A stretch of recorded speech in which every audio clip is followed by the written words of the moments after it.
Now, first up, West Indies haven't beaten India in a test since May 2002. That is really quite a stat. Well, can Virat and his boys, according to you, keep that record intact going into this series, you think? Yes, I think so, because the West Indies team is in a transitional phase, much like the Indian team. But I think the Indian team has a little more experience. They've got some players who've been here before. So that's always a big plus when you've got 4 or 5 players in your squad who are here. I think the West Indies has struggled because their batting's not been quite the force that it used to. And also the bowlers, bowling-wise, I don't think they have the bowlers who can take 20 wickets. So I don't really see too much of a problem for the Indians unless they get overconfident and complacent. All right, Mr. Gavaskar, interestingly, the last time India won a test series outside the subcontinent was versus the West Indies, which was in the 2011 tour. Now, over the years, India's dominance over the Windies in tests has been quite impressive. But do the Windies have the personnel, you think, this time around to bounce back hard? I was there in 2011 when the Indians under Mahendra Singh Dhoni won the series. They should have actually won it 3-0, but they sort of didn't quite go for a win in the second and third test. But they had won the first test, so really, I mean, at the end of the day, a win is what matters, and they won the series. Yes, I think the Indians will be able to maintain that record. Should be able to maintain that record. Because I believe that they have the team for it. It'll be interesting, of course, what kind of a combination that they will go in for, whether it'll be 5 bowlers or they will pick Binny, who can double in as a bowler and go in with 2 seamers and 2 spinners. But I just get the feeling that the Indians will be just that little bit strong for the West Indies.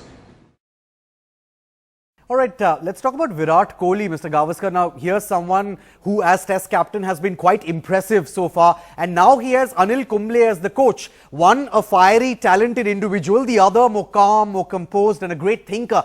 How do you see this particular partnership working out for Team India? I think we should expect big things because this is an absolute magical combination. Because Anil might have been a spinner, but he had the aggression, the mentality of a fast bowler, because he was very, very aggressive. And as a batsman, Virat has been one of those who likes to get going. So I think it will be a combination that will work. Often when you have somebody who's a bowler is always planning to get the batsman out. And I think that's where Anil Kumble's inputs will be invaluable. He's not the type who's going to force himself on anybody, but when it is the drinks interval or the lunch interval or the tea interval, he'll certainly have his input on the team, and that's going to be very, very good. Right, a word, sir, on KL Rahul now. Now, he has made, of course, quite a strong case for himself across formats, really. He had a great IPL this season, has been performing rather well in the warm-up matches before the 4-test series against the Windies. Would you say KL Rahul will perhaps find a place in the playing 11?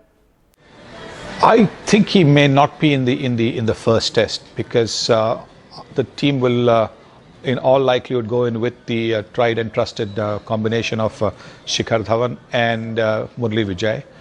Both of them have done well in the past. It's a left-hand, right-hand combination.